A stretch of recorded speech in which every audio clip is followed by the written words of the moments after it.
Okay, well, welcome everyone to today's webinar titled Receivables Modernization, Enhancing Cash with Innovation.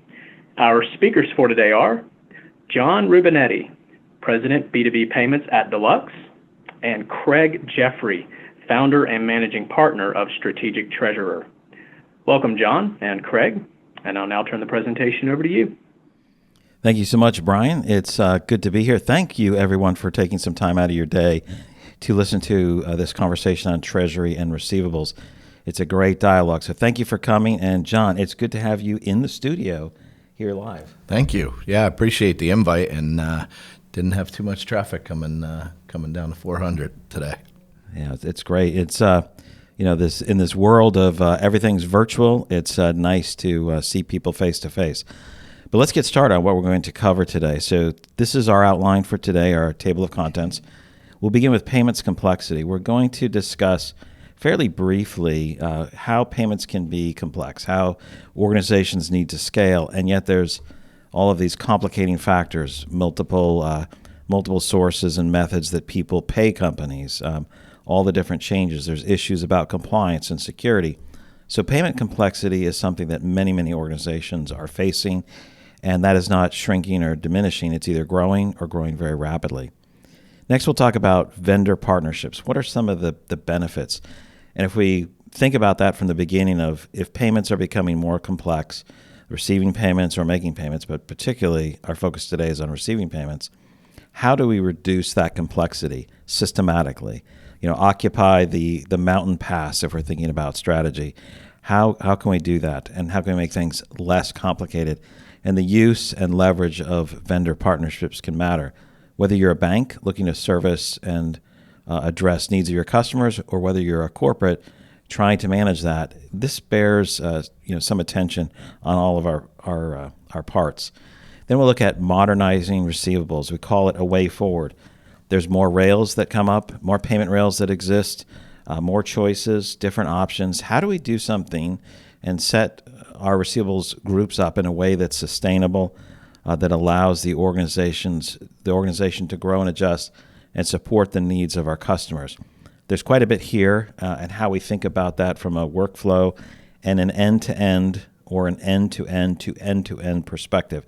That means from our organization all the way to the others' organization's starting point. So we're going to be looking at the matters from that standpoint. And then at the end, our key takeaways will summarize some of those key thoughts about looking at all the needs, a comprehensive look.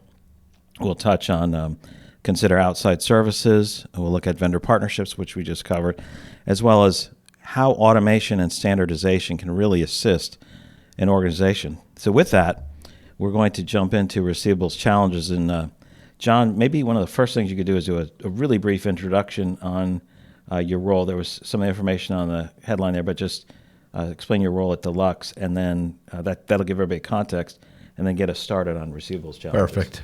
Great. Thanks, Craig. Appreciate it. Appreciate the opportunity to be here. So as I said, I'm the president of B2B Payments. So what does that mean? So I own Lockbox. I own digital receivables and digital payables at Deluxe. And so been here coming up on 100 days, 98 as of right now. And really excited to have joined the company kind of at this point in the transformation that Barry has really led. Most folks know us as a check company, which print company, and we are, and it's still a big part of our business. But the future for us is really payments and data. And so a big part of that is kind of what we do from a Lockbox perspective, and then using that as a pathway into the digital receivables and payables part, and looking to kind of really integrate all aspects of that for our customers. So pretty excited about the opportunity. I like what we kind of have from a market share perspective, from a Lockbox perspective, which gives us that really good path. So pretty excited about that. Just a quick background, I spent the last 10 years at what I'll call First Data Fiserv. I was at a joint venture of First Data for the first 5 years at Bank of America Merchant Services. And then the last 5 years at Fiserv after Fiserv bought First Data. and I led our S&B, our mid-market, and our partnerships group at Fiserv. Prior to that, I was on the banking side, which is one of the things that really helped me in my current job, is really understanding the treasury side. So I was at Citizens Bank for 5 years, ran their treasury sales for business banking, commercial enterprise banking on the lower end, and the commercial card program there. Prior to Citizens, I was at American Express for almost 12 years on the commercial card side, then the B2B payment side. So kind of been around financial services and payments for a long time. And so feel like all of those experiences kind of bring me to where I am today, and excited to bring that to my customers. So, but again, appreciate the opportunity to be here with you and share some thoughts. So we'll start with receivables challenges, which again, I think most people kind of know these. I'll just touch on them, but I think what's important for people to know is the accounts receivable automation market size is pretty darn large. In 23, it was $3.7 billion. It's expected to grow at about a 14% CAGR. So in 27, they expect it to be about $6.5 billion.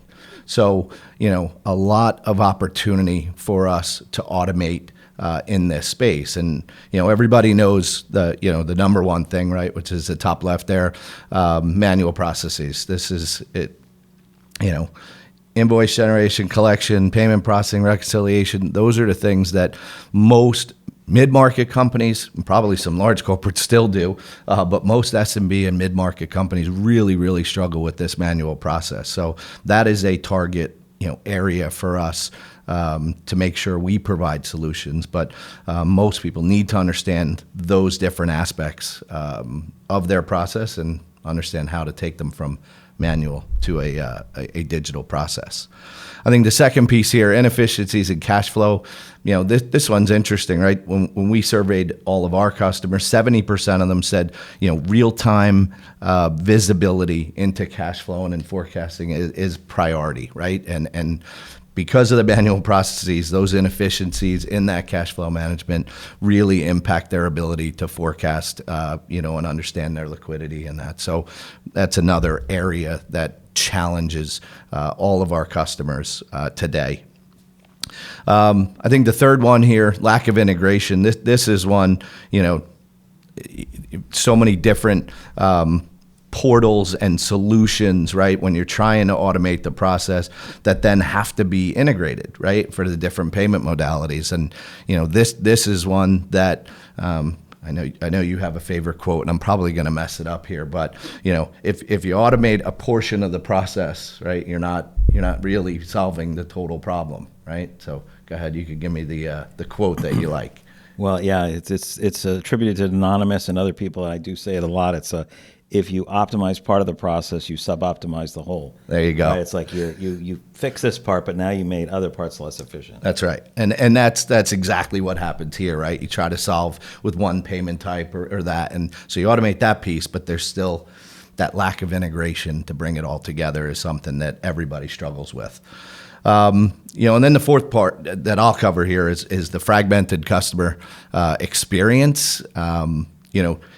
Again, when you look at this process, it's not just about you as the receiver. It is your customer too, right?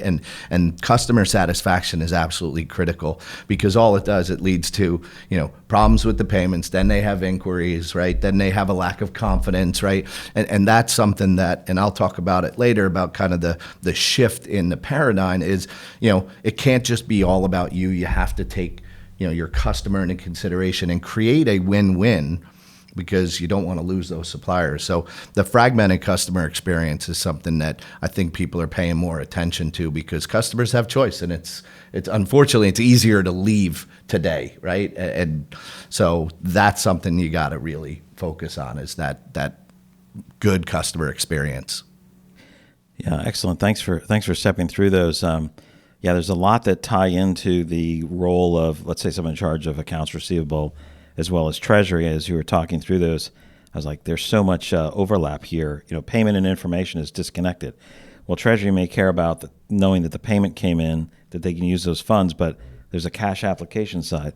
If you don't do the cash application properly, your records are off, and you might not be able to apply everything. On the poor visibility side, that is a challenge for accounts receivable and for treasury. John, you talked about efficiencies in cash flow management for forecasting. Examples. Treasury is always asking AR, how much are you going to collect this month? When is it coming in? And so they're looking to have good insight into it, and Treasury's looking to see that same type of information.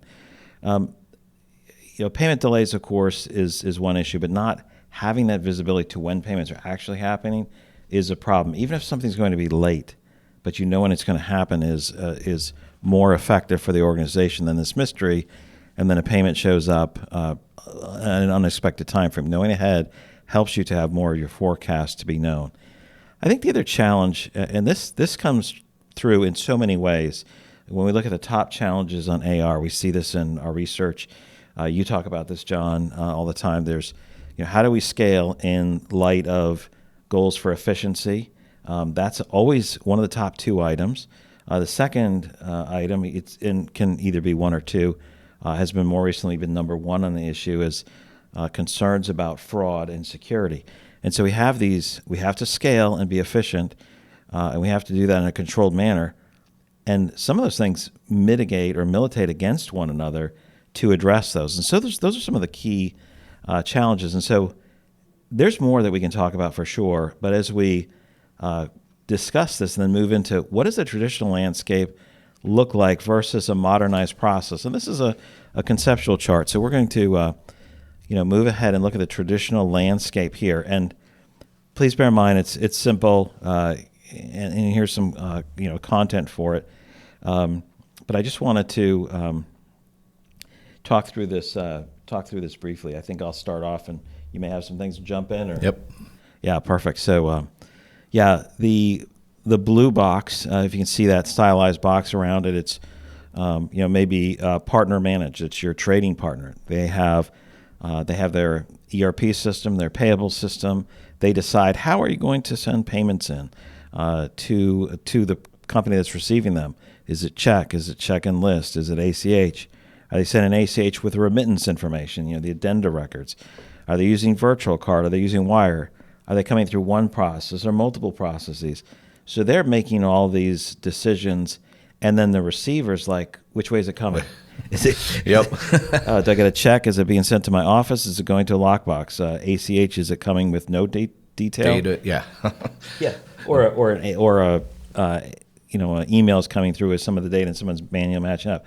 And across all these areas, this is fairly typical. And then as you look at the company managed side, you have, it's got to be received in all these locations that we talked about in that first box within the purple domain. And then how does it come in? What account is it hitting? What receivable system or admin system is applying it? And those are usually associated with different accounts. And then they're posting those so that AR is being relieved properly. And then there's a whole reconciliation process that has to tie in not just subledger to general ledger, but even on the bank reconciliation side, John. Yeah, and this, this is where you try to figure out where's the manual process, where do you focus, where do you try to get some automation and really try to give yourself a better end game there, which is easier reconciliation, right? I mean, that's it. The reconciliation is what kind of gives you the visibility that you really need. So yeah, when you now look at kind of the modernized process, if you will, right? It's utilizing a third party, right, to try to manage that middle piece. That is typically the most manual, right? That is typically where you have a lot of complexities and a lot of the things I talked about on the first slide, right? Which is all of those components of the manual process that most companies are trying to deal with today. By utilizing a third party, we see, our statistics are, you get a 50% reduction in staff hours to those manual processes by moving to this direction. You're not going to get it first day, right? But that's what we're seeing across the board. The other piece that we see for some of the solutions we provide, right, are up to about a 95% invoice detail matching. Right? And those are the critical things when you're trying to manage this more effectively, is understanding those two things, right? Is lowering your cost and your manual touches, but really increasing the matching detail so that the reconciliation is better. And I think that is what a third party can help the corporate do more efficiently and effectively. And you know, in some of the cases with some mid-market companies, they don't even have the people to do it, right? So this is also kind of taken some responsibility off of someone to spend more time focusing on their customers, on their vendor relationships, things like that. So by letting a third party kind of come in here and help automate these things, it allows you to really focus on your customers more and do more things for them. And again, I'll talk about it later, the win-win that you can create. And if you can have more time to focus on that, I think that's where the wins are, for customers. You know, John, as you were talking through this, a couple of things came to mind. One was, where we draw that purple line, we drew it around the receivables areas.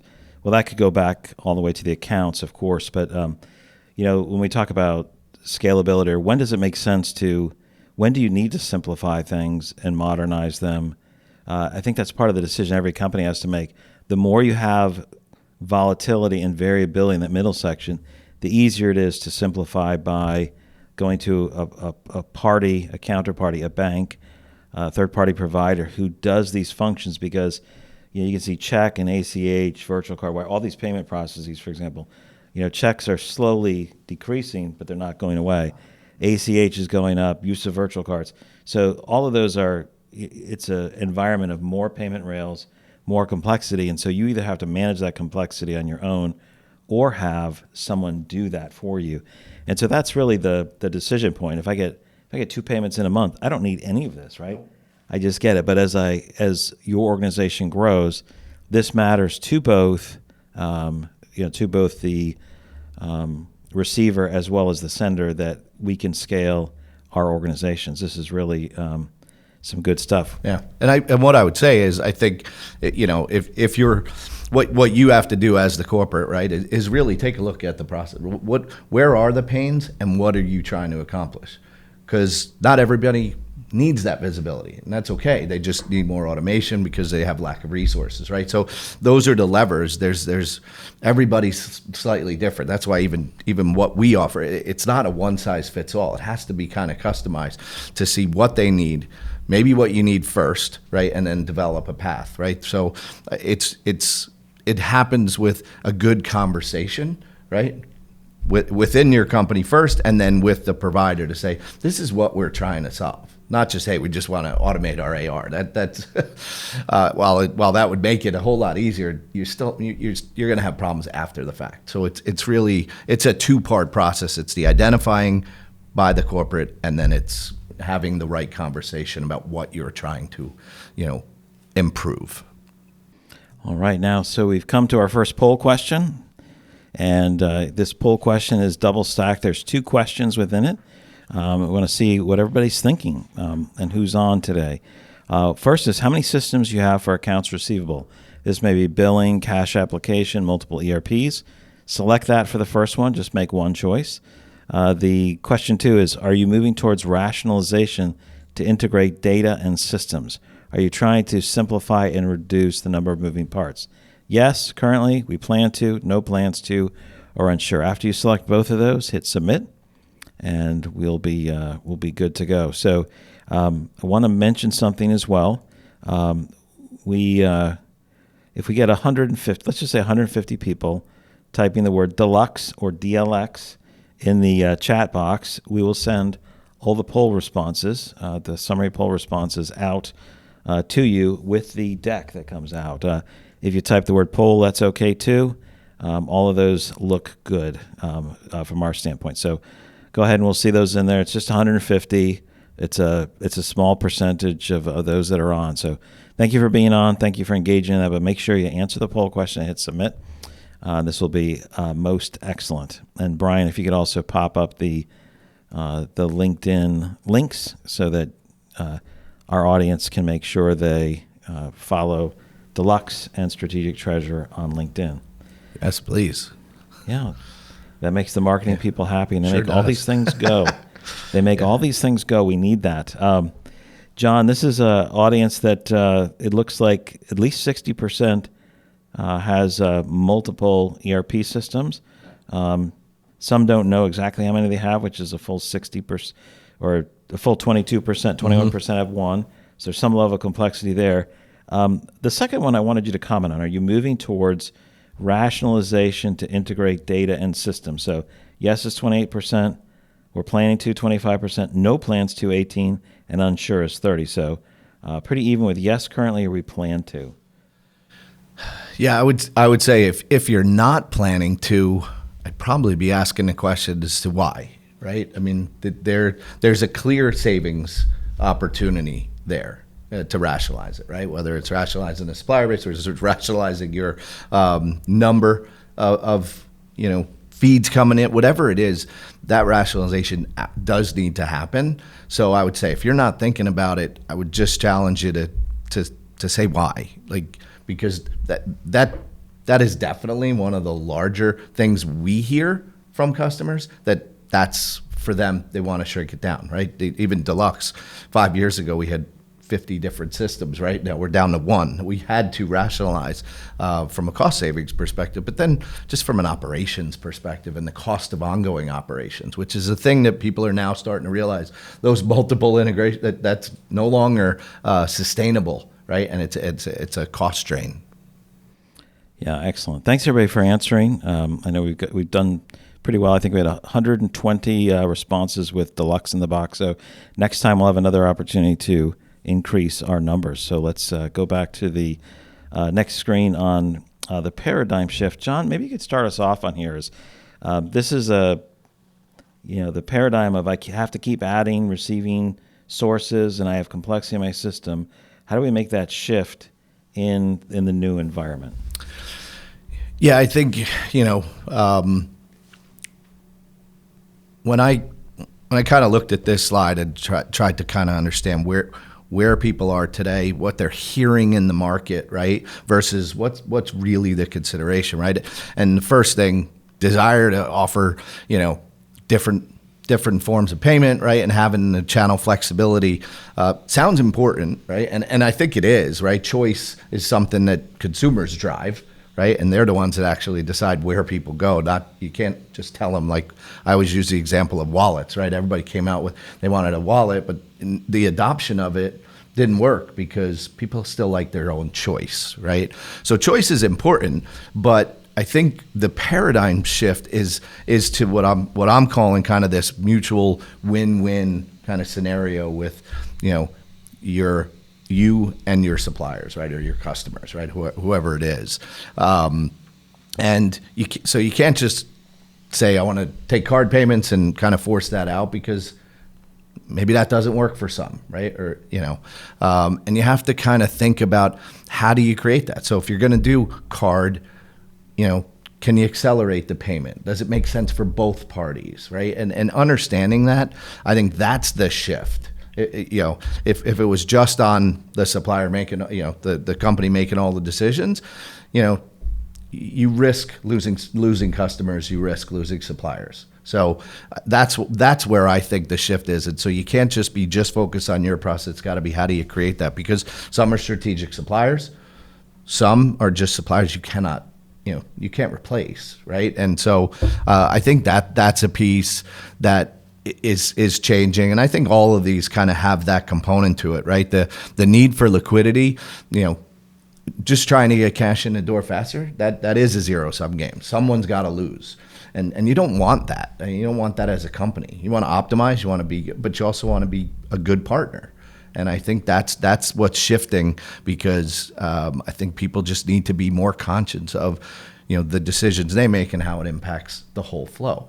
right? Maybe someone's not ready to make that change for you. And so, I think those are the things that I kind of wrap around this paradigm shift.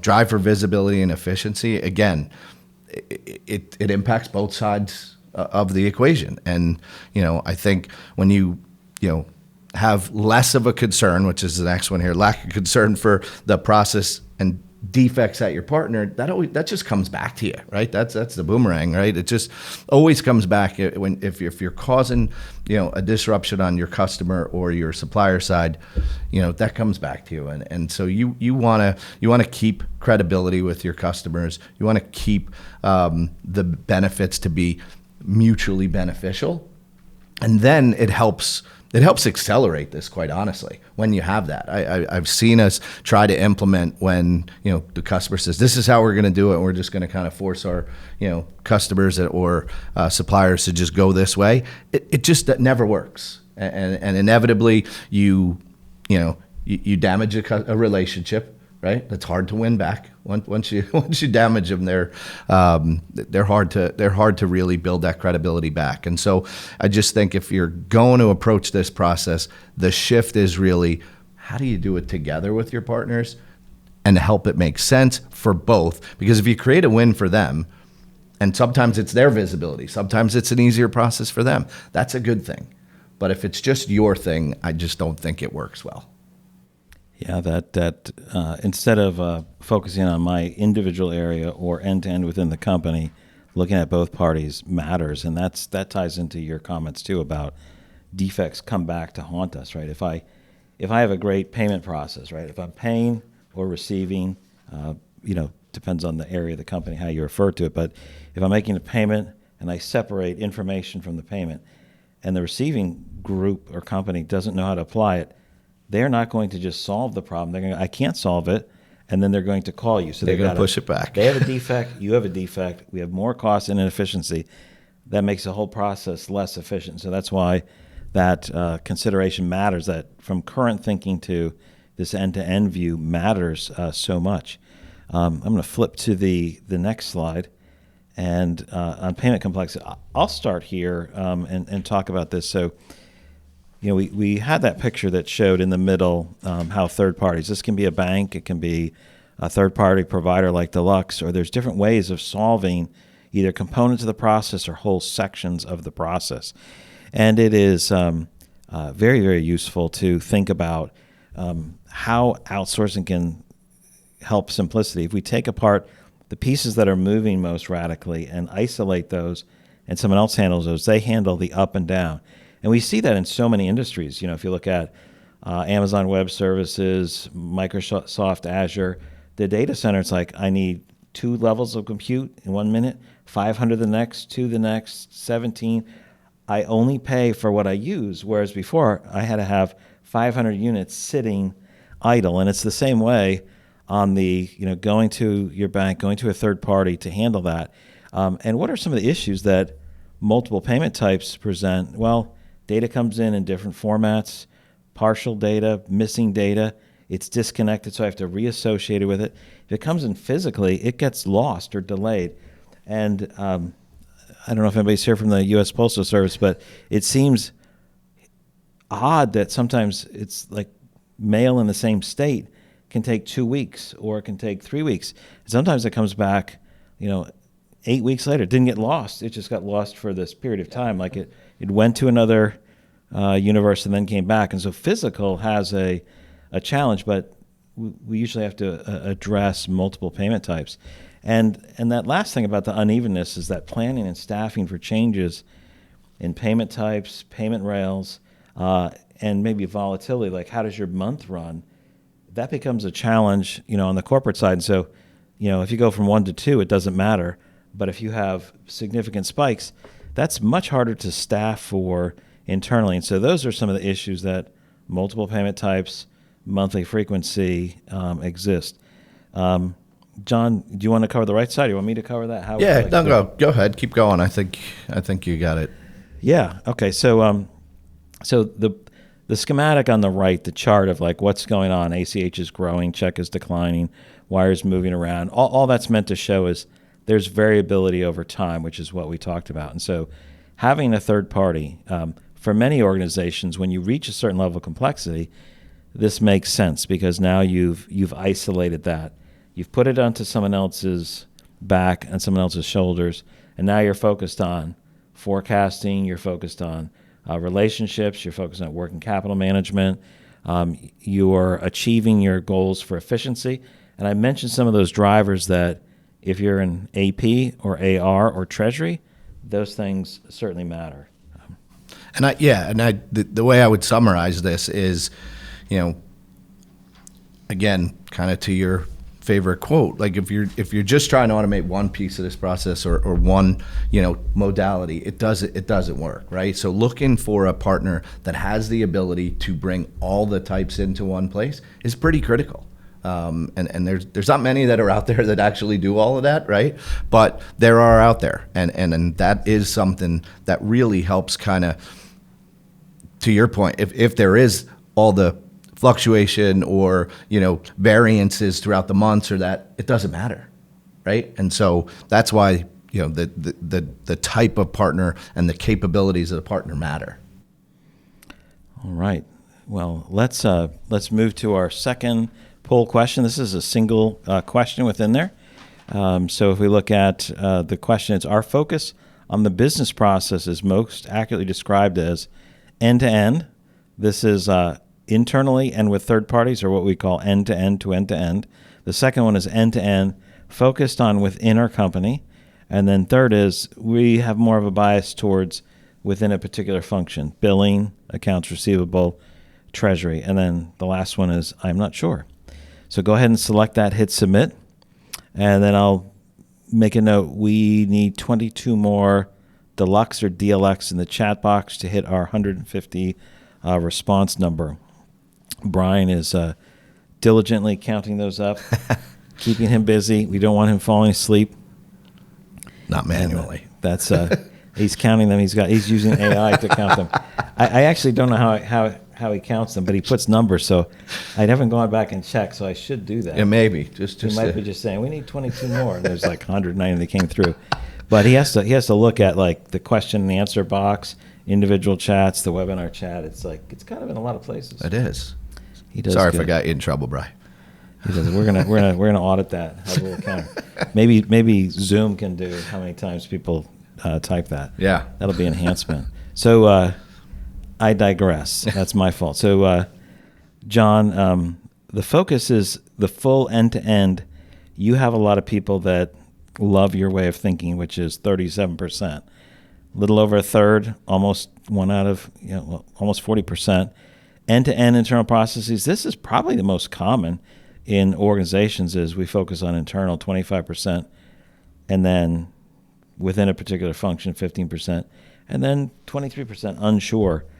Any thoughts on the audience compared to what you see in the general market?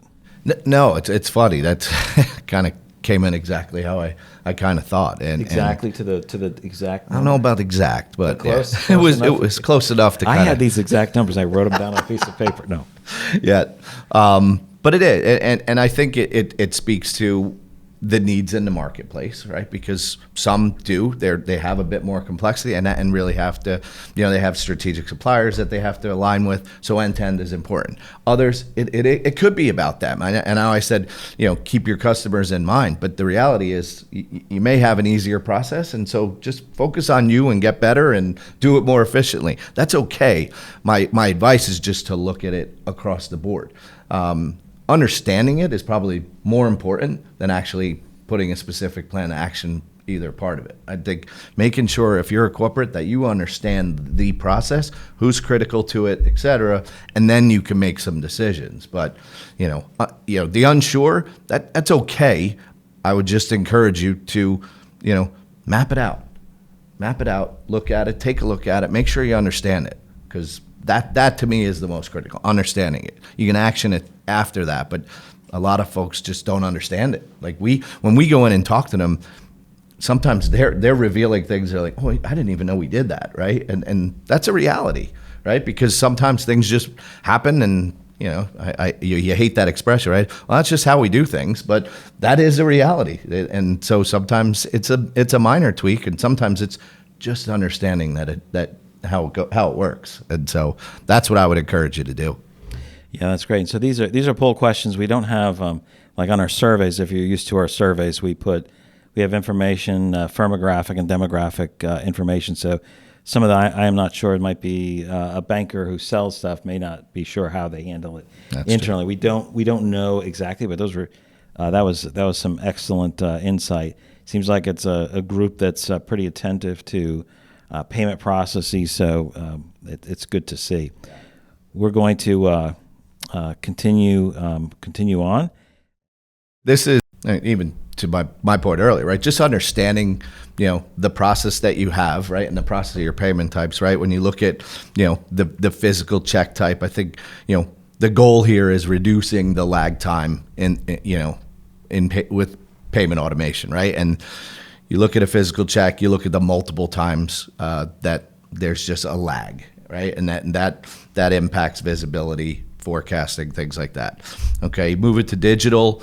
There's good improvement, but there's still a lag time, right? And that lag time can still be a significant part of the process, and something that I think is critical for mid-sized companies and larger SMBs, right? That's why the automation is critical, right? Because even if you improve those lag times, you still have another. And so, understanding this process, understanding your process, that's why I think that's important. It's to kind of just map it out like this and start to see where there's inefficiencies. Yeah, that's a really good point. You talked about lag, which is, we've used terms like float, mail float, processing float. The latency issue, especially with the more physical something is, the more there's a delay transporting some item somewhere. But there can be other issues that cause delays or lags that matter greatly. So I appreciate your comments on that. Yeah. All right. So we are ready for our third set of poll questions. Now, please understand the distinction here. This may sound like the same poll question as last time, but read carefully or listen carefully because I'll read it. It says, do you have an end-to-end view of your credit and accounts receivable process? So now we're focused on credit and accounts receivable. Yes, internal steps for accounts receivable. Yes, internal steps for AR. Yes, external steps with customers. So you can select any one of the yeses, two of the yeses, three of the yeses, or you can select no. So this is credit and accounts receivable process. How broad is your view? Excellent. We'll give everybody a moment. And Brian, if you would go ahead and pop in the LinkedIn quotes. We have enough responses, enough Deluxes, poll, and other words that were typed in the chat box. We got it. And in the Q&A. So we're there. But one of the things I found, no matter what I tell people, I harp on people to type something in there. Then when I tell them to stop, they're like, "No, I'm still typing it in," and we'll just run over. But that's kind of fun. So yes. And there's Deluxe without the E. There's some lowercase Deluxe, capital Deluxe. Whatever's the most is what you're gonna have to change the name of the company to now. Got it. Okay. That's how this works. A lot of people didn't know that. John, any comments on this? How the breakout is here? What do you got? So we got. Oh, okay, that's right. You're on our screen. We don't see all that. I've got my specific viewer. I can see it. So internal steps for AR is 56%. So over half. Then we got 4 out of 9 or 44%. Yes, internal steps for credit, and so a little more on AR, a little bit less on credit, and then yes, external steps with customer is 30%. No is 25%. Okay. That's actually encouraging. I mean, it sounds like, right, from the responses that the approach that I'm talking about is I think people are getting there. I think we have to work on the nose or help the nose is the way I would say it. But again, I think visibility into your process is so critical. What is the process? Where, just again, use it back in a napkin to just map it out. Doesn't have to be fancy, but once you can start to understand it, you can start to even put the lag parts in your own process and know where the pain is and where to focus. So it just leads to a better conversation to fix. Yeah, that's excellent, John. When you said get visibility into your process, when we're reviewing areas, it is very interesting to see how management describes the process versus what we observe. And this has been our experience with hundreds of these, is that the process as described sounds pretty good. And then you get to the area and someone has changed the process that breaks working capital, that ruins efficiency for all kinds of reasons. I'll tell, one, there's lots of stories, but it's amazing how someone can do something that helps them avoid some pain, but breaks what they're trying to accomplish. And when John says, look at your process, it's look at what is on paper, what's drawn out on the Sarbanes-Oxley flow charts of the 6-page right. With swim lanes, but then look and see what's done. Validate it. Yeah, oftentimes there's a lot of introduction of challenges and problems in that environment.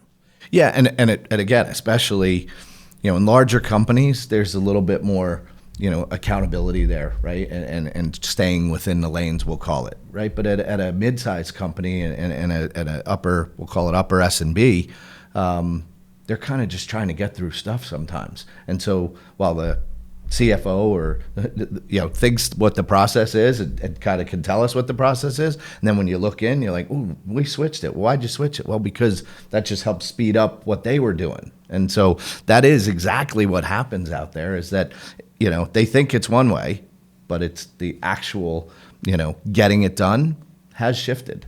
And so that's why just understanding the process, I think, is so important. Yeah, excellent. So I'll advance to the next slide. This is about strategic advantages, and the next couple of slides we're going to spend a little bit more time on each of them going through it. But I'll cover this one, or at least get us started. And John, I know as a partner you'll want to jump in on some of these items. What are the strategic advantages? We talked about some of them and saying, how do we occupy that mountain pass to protect against invasion, or whatever the example was I gave. What are the advantages? Well, better cash flow from faster cash application. And some of you may be saying, well, that's not true, because if I get the cash into my bank account, how does faster cash application get better cash flow? Because that's disconnected. And here's what I would say with my treasury hat on, is the less you have defects or a smoother process, the less there's going to be a holdup of shipments, the more they're going to deal with you as a customer, the faster you can handle issues that may be slowing up returns. So more resources can be directed there. And so that's an indirect way of improving cash flow. If you have faster cash application and faster processes with less errors, you get paid faster. Not that someone's going to say, hey, my terms are net 30, I'm going to start paying you in 20 days. But all the defects get pushed off, and you might have an average payment for any type there's a problem of 60, 65 days, 70 days. And so just reducing that percentage of defects now changes your DSO. No, nobody's going to pay you right away, early to make that happen, but it has an impact on cash flow. And so that's one of the things that sometimes treasury people don't understand, because it's not intuitive until you start thinking about the whole process. And improved working capital management is a clean process, allows for faster scalability. Some of those numbers of DSO, DPO, days inventory outstanding, all of those, if we improve working capital management and we improve the financial measurements, some of those relate to how fast an organization can function. There's the operational side, and then there's the finance side that helps that, and both of those feed one to another. I've got a lot more to say. I did want to give you a chance to jump in too. We can go back and forth here as you like. Yeah, no, and one of the things I like here is that comprehensive end-to-end view. I mean, that to me is so important for these mid-sized companies and even large corporates, because having a comprehensive view of it, making sure they understand the impacts on each side, that is what allows you to get to where you just described. And so, if you're just chasing, cash flow or working capital, I think you sometimes lose sight of the comprehensive end-to-end. If you focus on the comprehensive end-to-end, you get the benefits of the other two. Yeah, excellent. The the next point on there, continuous improvement that fosters innovation and supports scaling. And I just want to point that out is, I'm not making fun of Martha Stewart. I think she does a great job on a number of things, but you watch her and she's like, I made my own greeting cards, and she didn't start with like paper. She started with trees and started mushing them up. I mush them up with the hammer, and I don't even know if she actually did this. I'm just saying, it's like she makes things from like really from scratch. And here's like a card, and it's like, okay, that's great. Some people can do that and build it on their own. Same thing with business processes. Maybe that's your area of expertise, but probably not. And so, having vendor partnerships for either part of the process or the whole process can allow you to focus on other parts of your business, and the ones that make money on doing that is their bread and butter, that is their focus, that is their greeting cards. They are pouring money in to make that more efficient, because when they make that efficient, they spread it out over all of their customers. I mean, that's the business you're in. And so that's a way of supporting scaling and improving efficiency. And I think that's one of those goals. When you look at partnering, when you look at advisory services, when you look across the board, how do we have partnerships or buy technology or services that will, by design, increase in value over time? I think that's an important thing. I completely agree. Being a former consultant myself, there's so much benefit from having someone else look at your process. Again, people don't mean to be, but they're biased, and it's okay. They're passionate. That's what they do. They think they do it the best way. And we're not saying you're not. We're just saying, let us look at it and take that fresh, everybody said the fresh set of eyes. Fresh set of eyes are good in this particular case, because, we're looking at it from that end-to-end view. We're looking at trying to uncover the areas that we can help, right? And so utilizing that third party, that is the benefit of having that conversation, whether it's advisory services in the treasury space to help them focus, same thing, right? And I think we want to do that for our customers as well, because that's how you benefit and add value. And I think that's important, and that's what a true, I love the way we wrote it here, true vendor partnership, right? I kind of hate the term vendor, right? But when you put partnership, that's what you want to be. You want to have a partnership with you. They want them invested in what you do, right? You want them to help you, right? And you want them to create that win-win, and that's a partnership. Yeah, the last bullet here, I'll just spend just a few moments on enhanced efficiency and speed from fewer defects. Fewer defects leads to a better process. And one of the things that happens in organizations, if you go through, you watch a process and you find, oh, here's a problem. What do? You try to find root cause. And so it's kind of like if you have a cabin or a summer home, you go back and you say, oh, here's a flying squirrel. It's probably the only one that's here. It's like, no, you hunt around, you pull up a floorboard, and it's like, oh, here's a whole nest of its babies right here. And you're like, okay, so the defects point to the source. And you can certainly see that. And so the idea of how do we keep driving efficiency by having fewer defects, that's probably the number one. Defects are so inefficient. They create inefficiency with your trading partners across the organization. They're the most costly thing that can happen. They impact cash flow. They can get everybody on board, from AP to AR to treasury. Yeah, and my kind of favorite term is, the customer experience. Defects, less defects, better customer experience. That's got to be the goal, and that's why it is so important to kind of focus on fewer defects, because that's a better experience that you want to be delivering. All right, so now modernized receivables. Setting up before we get to our final thoughts and summarizing some things, I'll start here. What does it mean to modernize receivables from an approach perspective? What do I do? Some of these we've already talked about. Assess the current processes. And this means looking at them. You can look and see the flow charts, how people describe them, but look at them. Find the issues where you might find those surprising causes of errors and issues. Where is it creating problems? What's creating the latency problem? And analyze the cash flow. What's impacting cash flow? Because if you're an AP or AR, Treasury will be very supportive if you can link it to the cash flow, and so that's a key area. And then as you go through, what are your objectives? I need to be able to scale greatly and efficiently. I need controls. And so when you lay those out, that will help you prioritize your needs, calibrate them in a way that is appropriate for your organization, not just what other organizations have done that you might have worked at. So what's appropriate for you? Choosing the right technology, and I would also say the right partner, that ties into 7 a bit, is what's right for your organization.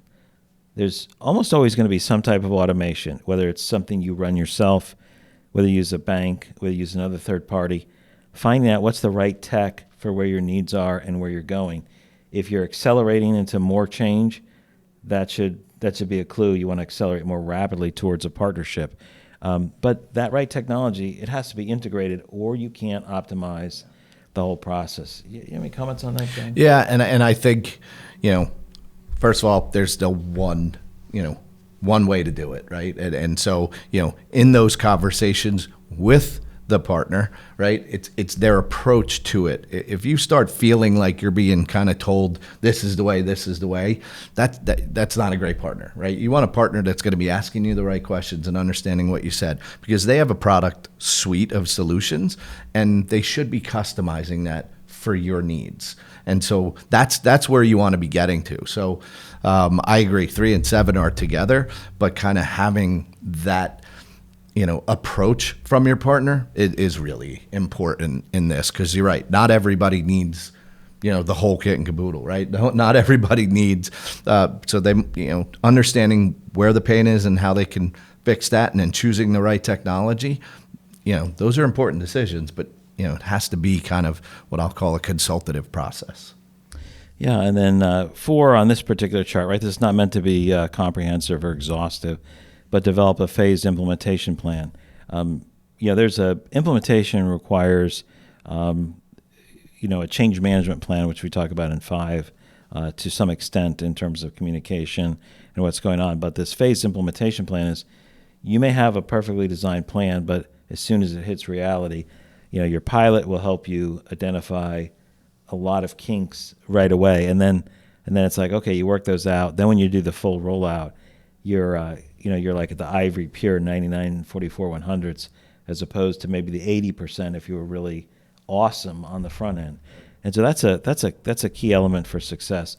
I spoke with one of your colleagues on a podcast about the change management in these rollouts. And so that'll be a plug for everybody to listen to that as well. Yes, listen to Susan. Yeah, it was great. And then train and engage stakeholders, right? Who are the stakeholders? There's employees, and stakeholders could be your vendor, your customer, whichever side you're on. Train them. What are we doing? How is it different? What should you look for? Here's how you communicate, especially as you onboard. Seems important. And John, I've hogged most of the bullets here. I know you have a number of things to say. I could talk on all of these, but you want to jump in and fill in any of the areas? Or yeah, the only thing I would say, right, to any company thinking about doing this, thinking about going through the process, right, thinking about working, it's a change management process too internally, right? And I know I said, there's a 50% reduction in staff time. Well, that means people get worried about their jobs. And again, the goal here is not to eliminate it. The goal is to get them to focus on more important things, right? Maybe more important parts of the process. And so, that's important that you communicate that to your organization when you're training and engaging them, making sure they understand what you're trying to do. What are the goals, but also what you're going to need them for. That's a big piece. I always worry about the people affected by this. Yeah, so on monitor and optimize, there's a lot that can be measured with receivables, certainly with payables and treasury. So measuring the performance and continuous improvement. If you're measuring it and you're trying to find ways that are creating problems, look for defects, look for ways of automating pieces that are manual, look for ways of eliminating steps that may not be needed. And so when we think about measuring performance, there's the efficiency of the task, and then there's the efficiency of liquidity.